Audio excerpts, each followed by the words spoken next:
जैसा कि दोस्तों मैं आप सभी को BHU BSc एंट्रेंस एग्ज़ाम की तैयारी करा रहा हूं। दोस्तों आज के इस वीडियो में हम डी ब्लॉक तथा एफ ब्लॉक से जुड़े हुए कुछ मोस्ट इंपॉर्टेंट ऑब्जेक्टिव क्वेश्चन को देखेंगे, जो कि लास्ट ईयर आपके एग्ज़ाम में आए हुए हैं और आपके आने वाले एग्ज़ाम के पॉइंट ऑफ व्यू से मोस्ट इंपॉर्टेंट है। तो आइए वीडियो को स्टार्ट करते हैं। तो हमारा आज का पहला क्वेश्चन है, संक्रमण श्रेणी धातुओं का विशिष्ट गुण है। तो यहाँ आपसे पूछा हुआ है ट्रांसिएशन एलिमेंट यानी कि संक्रमण धातुओं के विशिष्ट गुणों को। तो अगर हम ऑप्शन देखें तो पहला ऑप्शन भी सही है, ये परिवर्तित ऑक्सीकरण अवस्था प्रदर्शित करते हैं। दूसरा भी ऑप्शन सही है, ये सभी धातु उत्प्रेरक का कार्य करते हैं। ये रंगीन यौगिक बनाते हैं, ये भी ऑप्शन आपका सही है। तो तीनों हमारा ऑप्शन सही है, इसलिए हमारा जो राइट ऑप्शन बनेगा यहाँ पर क्या होगा, ऑप्शन 4 उपयुक्त सभी। क्योंकि जितने भी ट्रांसिएशन एलिमेंट होते हैं, संक्रमण तत्व होते हैं, ये तीनों गुण प्रदर्शित करते हैं। ये परिवर्तित संयोजकता भी प्रदर्शित करते हैं, ये उत्प्रेरक के रूप में भी कार्य करते हैं और इनके जो यौगिक होते हैं प्रायः रंगीन होते हैं। तो इसलिए हमारा यहाँ पर जो राइट ऑप्शन बनेगा ऑप्शन 4 होगा। आइए चलते हैं अगले क्वेश्चन की ओर। क्वेश्चन नंबर 2 है, संक्रमण तत्व संकुल यौगिक बनाते हैं। तो संकुल यौगिक का मतलब है कि ये कोऑर्डिनेट कंपाउंड बनाते हैं। तो यहाँ पर आपको बताना है कि क्यों ये संकुल यौगिक यानी कि क्यों कोऑर्डिनेट कंपाउंड बनाते हैं, इसका रीज़न आपको बताना है। तो ये देखते हैं कि ऑप्शन कौन कौन से हैं। तो पहला ऑप्शन है रिक्त कक्षकों की उपस्थिति होती है या उपलब्धता होती है, तो ये ऑप्शन आपका सही है। धातु आयनों का आकार छोटा होता है, ये भी राइट ऑप्शन है।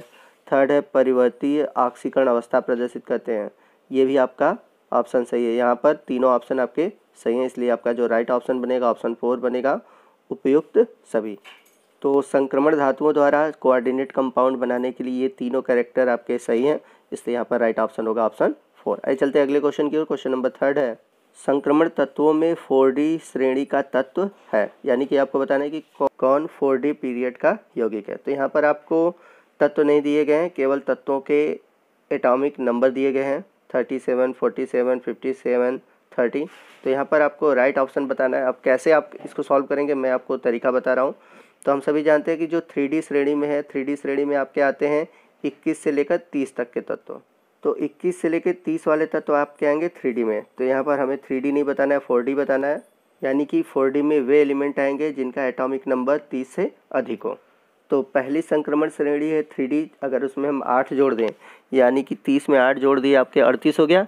तो 39 से लेकर 48 तक के जो तत्व आएंगे वो आपके आएंगे 4D श्रेणी में।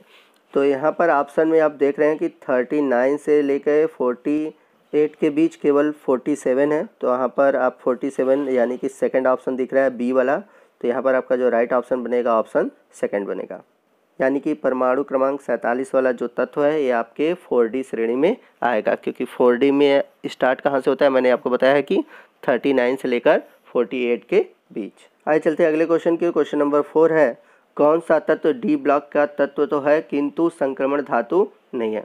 बहुत अच्छा क्वेश्चन और मोस्ट इंपॉर्टेंट क्वेश्चन है।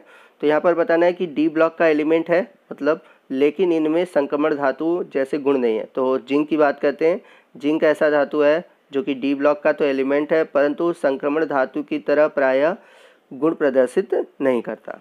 अब ऐसा क्यों है, इसका रीज़न मैं बता देता हूँ। क्योंकि अगर आप इसका इलेक्ट्रॉनिक कन्फिगरेशन करेंगे तो जब आप देखेंगे कि इसके 3D में 10 इलेक्ट्रॉन होंगे और 4s में 2 इलेक्ट्रॉन होंगे। तो आप 3D में देखिए, चाहे पॉजिटिव चार्ज हो चाहे ना हो, और अगर इस पर चार्ज जो होता है यानी कि जब इसकी ऑक्सीकरण अवस्था +2 होती है तो वहाँ पर भी आप देखेंगे तो 3D में 10 ही इलेक्ट्रॉन होते हैं। तो इस प्रकार ये परिवर्तित संयोजकता भी प्रदर्शित नहीं करता। तो इस प्रकार ये डी ब्लॉक का तो है परंतु संक्रमण धातु नहीं है। लेकिन यदि हम बाकी ऑप्शन को देखें जैसे कि कॉपर, क्रोमियम, मैग्नीज, ये सभी ऐसे डी ब्लॉक के एलिमेंट हैं जो कि परिवर्तित संयोजकता प्रदर्शित करते हैं। बट जिंक को आप नोटिस करिएगा ये ऐसा नहीं करता। आइए चलते अगले क्वेश्चन की। क्वेश्चन नंबर 5 है, निम्नलिखित में अनुचुंबकीय यौगिक है। तो अनुचुंबकीय यौगिक हम सभी जानते हैं जिनके पास अयुग्मित इलेक्ट्रॉन होते हैं। तो यहाँ पर हम आयनिक रूप में अगर देखें तो पहला है कॉपर आयन बनेगा, दूसरा सिल्वर आयन बनेगा, तीसरा फेरस का आयन बनेगा, थर्ड बनेगा जिंक आयन। अब यदि हम FeSO4 की बात करें तो FeSO4 में अगर आप Fe का देखेंगे पॉजिटिव चार्ज बनेगा, यानी कि इसके ऊपर 2 पॉजिटिव चार्ज बनेगा। अब इस 2 पॉजिटिव चार्ज का जब इलेक्ट्रॉनिक कन्फिगरेशन आप करेंगे, यानी कि जब इसका इलेक्ट्रॉनिक कन्फिगरेशन करेंगे तो आप देखेंगे कि 3D6 4s2, यानी कि Fe का इलेक्ट्रॉनिक कॉन्फ़िगरेशन क्या होता है 3D6 4s2। 2, क्योंकि इसका एटॉमिक नंबर होता है 26। अब यदि आयन के रूप में करें यानी कि Fe2 पॉजिटिव के रूप में करें तो हम देखेंगे कि जो 4s2 का 2 इलेक्ट्रॉन है वो निकल जाएगा, तो इसके पास 3d में कितने इलेक्ट्रॉन बच जाएंगे, 6 इलेक्ट्रॉन बचेंगे। अब यदि हम d में देखें, हम सभी जानते हैं कि d में कितने इलेक्ट्रॉन होते हैं, 10 इलेक्ट्रॉन होते हैं। तो अगर हम इसको ऑर्बिटल में फिलअप करें, यानी ऑर्बिटल के रूप में जब हम इलेक्ट्रॉन को फिलअप करेंगे तो देखेंगे इसके पास कितने अयुग्मित इलेक्ट्रॉन होंगे। तो इन 6 इलेक्ट्रॉन को हम 5 ऑर्बिटल में फिलअप करके देखते हैं तो हम देखेंगे कि इसके पास 4 अयुग्मित इलेक्ट्रॉन बचेंगे, और अयुग्मित इलेक्ट्रॉन का होना मतलब अनुचुंबकीय गुण का प्रदर्शित करना होता है। तो यहाँ पर जो हमारा राइट ऑप्शन है ऑप्शन 3 है। आइए चलते हैं अगले क्वेश्चन की ओर। हमारा अगला क्वेश्चन है क्वेश्चन नंबर 6। निम्नलिखित आयनों में अनुचुंबकीय आयन कौन सा नहीं है, यानी कि अनुचुंबकीय आपको नहीं बताना है, एक तरह से आपको बताना है प्रतिचुंबकीय। और प्रतिचुंबकीय वे होते हैं जिनमें कि युग्मित इलेक्ट्रॉन होते हैं। और यहाँ पर मैं आपको ट्रिक बता दे रहा हूँ कि जिंक जो होता है जनरली आपको क्या दिखेगा, कौन सा गुण प्रदर्शित करेगा, प्रतिचुंबकीय, क्योंकि जब भी देखिएगा ये 2 पॉजिटिव चार्ज प्रदर्शित करता है, और 2 पॉजिटिव चार्ज का मतलब इसका 4s2 का इलेक्ट्रॉन निकलना, और 4s2 का अगर इलेक्ट्रॉन निकलता है तो इसके 3d में हमेशा 10 इलेक्ट्रॉन होते हैं, और 3d में यानी कि d में 10 इलेक्ट्रॉन का होने का मतलब है कि सभी इलेक्ट्रॉन युग्मित होंगे, और सभी अगर इलेक्ट्रॉन युग्मित हैं तो ये कैसा गुण प्रदर्शित करेगा, प्रतिचुंबकीय गुण प्रदर्शित करेगा। तो जिंक को हमेशा याद रखिएगा कि ये अनुचुंबकीय नहीं होता है, ये कहीं भी आपको दिखेगा ये प्रतिचुंबकीय गुण प्रदर्शित करते ही आपको दिखेगा। तो यहाँ पर हमारा जो राइट ऑप्शन है ऑप्शन 2 है। क्वेश्चन नंबर 7 पिछले वाले क्वेश्चन की तरह है, इसमें बताना है कि निम्नलिखित में से कौन सा अनुचुंबकीय आयन है।